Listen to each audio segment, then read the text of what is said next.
We regret to confirm that 2 JF-17 aircraft were lost during active duty.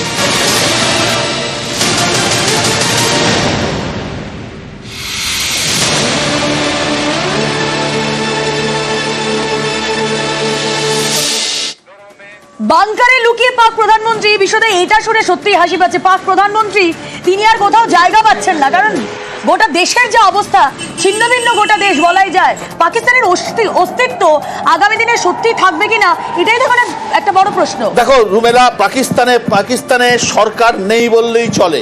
পাকিস্তানে যে সরকার আছে সেটা পাপেট সরকার।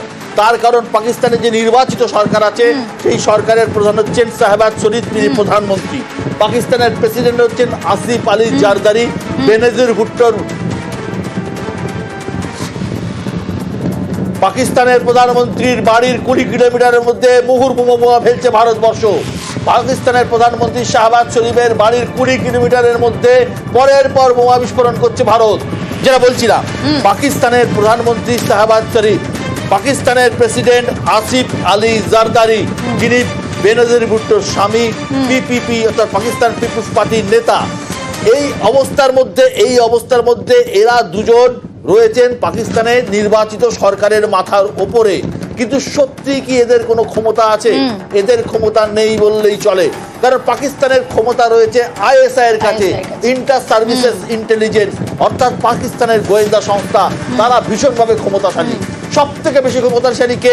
তিনি হচ্ছেন আসিফ মুনির, জেনারেল আসিফ মুনির, পাকিস্তানের সেনা প্রধান। তিনি মোটামুটি কন্ট্রোল করেন। আমরা জানি পাকিস্তানের নৌবাহিনীর প্রধান, এয়ারফোর্সের প্রধান বলেছিলেন যে আপনারা এটা করবেন না, ভারতের বিরুদ্ধে যুদ্ধে যাবেন না। তিনি শোনেননি। পাকিস্তানে আরেকটা ইম্পর্টেন্ট পার্ট আছে, আরেকটা অক্ষ আছে। একদিকে আসিফ মুনির সেনা প্রধান, একদিকে আইএসআই ইন্টার সার্ভিসেস ইন্টেলিজেন্স, একদিকে সরকার শাহবাজ শরীফ, আসিফ আলী জারদারি, আর একদিকে রয়েছে জঙ্গি গোষ্ঠী লস্কর-ই তৈবা, হিজবুল মুজাহিদিন, জঙ্গি গোষ্ঠী জৈশে মোহাম্মদ। এদের প্রধান হাফিজ সাইদ, এদের প্রধান মৌলানা মাসুদ আজহার। এরাও একটা অক্ষ। 4টে অক্ষ রয়েছে পাকিস্তানের। পাকিস্তানের ক্ষমতার বাটনটা আসলে কার হাতে সেটাই কিন্তু পরিষ্কার নয়। তাই তো কর্নেল ভাদুরী, দেখুন এই যে আপনি যাদের নাম নিলেন, এই আজহার মাসুদ আর বাকি ওই অন্য লোক, এরা হচ্ছে পাকিস্তান আর্মি কিংবা পাকিস্তান আইএসআই এর স্ট্র্যাটেজিক অ্যাসেটস। ঠিক আছে? তো আমার দ্বিতীয় কথা হচ্ছে যে আপনি যেটা ঠিকই বললেন, একটা ইলেক্টেড গভর্নমেন্ট আছে, কিন্তু ওই ইলেক্টেড গভর্নমেন্টের একটা কিছু নেই। ও ফাইনাল অথরিটি ওই রাওয়ালপিন্ডিতে আর্মি হেডকোয়ার্টারের কাছে, মানে আর্মি চিফই সবকিছু চালায়। এদের মধ্যে কেউ আর্মি চিফকে টেক্কা দিয়ে কিছু বলতে যায় না, এদের সাহসও নেই। তো ফাইনালি ডিসিশন ওই আর্মি চিফই নেবে, মানে কতটা যুদ্ধ হবে, কতটা হবে না, কোথায় যাবে, কতটা এগোবে, ও সব ওই আসিফ মুনির।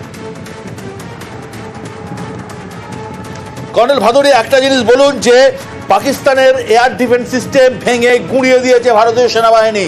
এই যে ইসলামাবাদ, লাহোর, করাচি, সিয়ালকোট, ভাওয়ালপুর, এই সমস্ত জায়গার এয়ার ডিফেন্স সিস্টেম নেই বললেই চলে, এটাই শোনা যাচ্ছে। তাকে এক্ষেত্রে রাফাল বা সুকোই বা মিগ, তারা তো যদি পাকিস্তানের এয়ার স্পেসে ঢোকে তাহলে তো কোনোভাবেই রাডারে আর ধরা পড়বে না।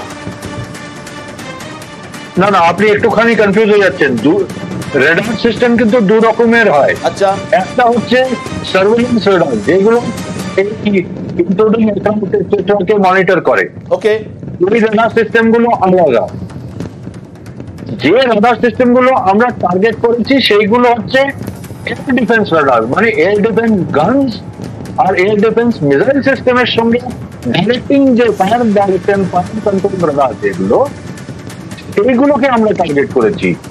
তো আমাদের এয়ারক্রাফট যদি পাকিস্তান এয়ার স্পেসকে উল্লঙ্ঘন করে পাকিস্তানের ভেতরে কোনো টার্গেটকে এনগেজ করতে যায়, তো যে সেক্টরে এই এয়ার ডিফেন্স রাডার গুলো আমরা ধ্বংস করেছি, সেই সেক্টরের যে air defence missile, ground missile, anti aircraft missile বা অ্যান্টি এয়ারক্রাফট গান, ওইগুলো অ্যাক্টিভেট হবে না, ওইগুলোকে ইউজ করা যাবে না।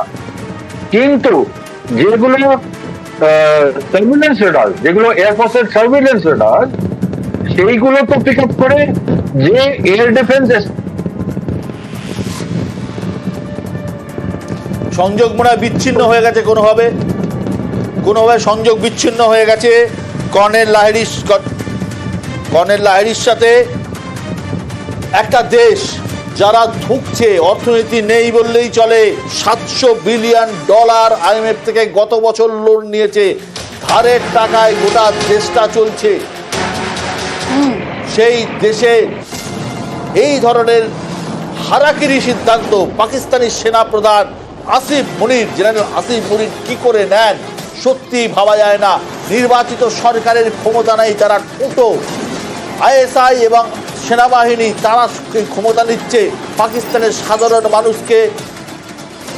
বিশ্বদা যেই গ্রাফিক্যালি প্রেজেন্টেশন নিউজ 18 বাংলা দর্শকদের সামনে রাখছি, বিশ্বদা সেই পৌরাণিক একটা অস্ত্র সুদর্শন চক্র যা ছিন্ন ভিন্ন করে দিয়েছিল সেই সময়ও, এই যে সুদর্শন চক্র রাশিয়ার NPO আলমাস সংস্থা তৈরি S-400, এটা ব্যবহার করে পাকিস্তানের হামলার চেষ্টা ব্যর্থ করে দিয়েছি আমরা ভারতবাসীরা। ভারতবর্ষের সেনা 600 কিলোমিটার দূর থেকে শত্রুপক্ষের যুদ্ধ বিমান, ব্যালিস্টিক ক্ষেপণাস্ত্র এবং ড্রোনের উপস্থিতি টের পায় এই অত্যাধুনিক প্রযুক্তি। রেডারকে যদিও বা ফাঁকি দিতে পারে শত্রুপক্ষ, S-400 সুদর্শন চক্রকে তা এড়াতে পারে না। পৃথিবীর সবচেয়ে দীর্ঘ পাল্লার ক্ষেপণাস্ত্র প্রযুক্তি ব্যবহার এই S-400, যা রাশিয়ার NPO আলমাস সংস্থার তৈরি। দেখো রুমেলা, আমাদের কাছে কি আছে? আমাদের কাছে রাশিয়ার অস্ত্র আছে, আমাদের কাছে ফ্রান্সের তৈরি রাফাল আছে, আমাদের কাছে ইসরায়েলের তৈরি এয়ার ডিফেন্স সিস্টেম আছে।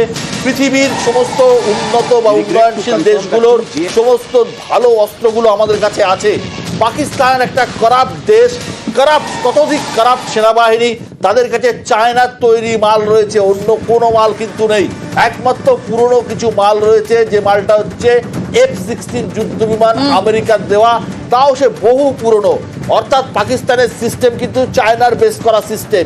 অথচ চায়না তাদের নানা রকমের মাল বিক্রি করে। আমি শুনছিলাম চায়নার কাছে নানা রকম ক্যাটাগরির মাল আছে, A ক্যাটাগরি আছে, B ক্যাটাগরি আছে, C ক্যাটাগরি আছে। পাকিস্তান আর্মি একটা করাপ্ট আর্মি, অত্যন্ত দুর্নীতিগ্রস্ত আর্মি। তারা কোন ক্যাটাগরির মাল কিনেছিল, কোন ক্যাটাগরির মাল তারা ডিফেন্স সিস্টেমে লাগিয়েছিল, সত্যি আমাদের জানা নেই। এই যে পাকিস্তান এত ক্লেম করে যে আমাদের নিউক্লিয়ার বম্ব আছে, আমাদের নিউক্লিয়ার বম্ব আছে, এই নিউক্লিয়ার বম্বের জনক বা আবিষ্কর্তা সম্ভবত আব্দুল কাদির, পাকিস্তানের সায়েন্টিস্ট। কিন্তু এই নিউক্লিয়ার বোম পাকিস্তান শেষ কবে টেস্ট করেছিল তা আমাদের জানা নেই। সে ব্রিটিশ আমল বা মোগল আমলেও হতে পারে। সুতরাং সেই এই নিউক্লিয়ার বোমের কতটা পাওয়ারফুল, তার ক্ষমতা আমরা সত্যি এখন পর্যন্ত জানি না। পাকিস্তানের যে এয়ার ডিফেন্স সিস্টেম যে কিছু নেই তা কিন্তু প্রমাণিত। ইমন কল্যাণ লাহিড়ী রয়েছেন আমাদের সঙ্গে। ইমন কল্যাণ, মোটামুটি ভাবে যা দেখতে পাচ্ছি ইসলামাবাদ, লাহোর, করাচি, সিয়ালকোট, ভাওয়ালপুর সমস্ত জায়গা জুড়ে প্রবল আক্রমণ হানাচ্ছে ভারতীয় বায়ুসেনা। পাকিস্তানের বহু সিস্টেম তারা নষ্ট করে দিয়েছে। আন্তর্জাতিক দুনিয়ার সমর্থন কোন দিকে যাবে কি মনে হচ্ছে? বিষয়টা আন্তর্জাতিক দুনিয়ার সমর্থনের প্রয়োজন এই মুহূর্তে ভারতবর্ষের নেই। যদি ডোনাল্ড ট্রাম্পও কিছু বলে, ওরা আগে ইসরায়েল সামলাক, ওরা আগে রাশিয়া ইউক্রেন ওয়ার সামলাক, এবং উনি আসার পর যতগুলো যুদ্ধ লাগিয়েছে ওটা আগে সামলাক। ভারত তার সার্বভৌমত্বের ওপর আঘাত, এটা বুঝে নেবে। আমরা কমব্যাট এয়ারক্রাফট যেটা ব্যবহার করেছে ভারতবর্ষ, এখানে যেমন সুখোই Su-300 MKI আছে, তেজাস আছে, এছাড়া প্রচুর আমাদের পুরনো MG-21 বাইসনও আছে। এবং আমাদের মনে হয় যেখানে মিরাজ থেকে শুরু করে ডাজাউল, রাফায়েল, এবং এটা থাকার পরেও পাকিস্তান যদি মগজদোলাই হয়ে সন্ত্রাসবাদীদের দ্বারা প্রভাবিত হয়ে একটা দেশ চালায়, তার অবস্থা এরকমই হবে। আমি বারবার করে বলছি যে ভুল 47-48 সালে হয়েছিল, যে ভুল 71 সালে হয়েছিল, 2025 সালে আগামী প্রজন্ম এবং 140 কোটি ভারতবাসীর কথা ভেবে আর করার সময় নেই। পাকিস্তান আপনাকে থামাচ্ছি।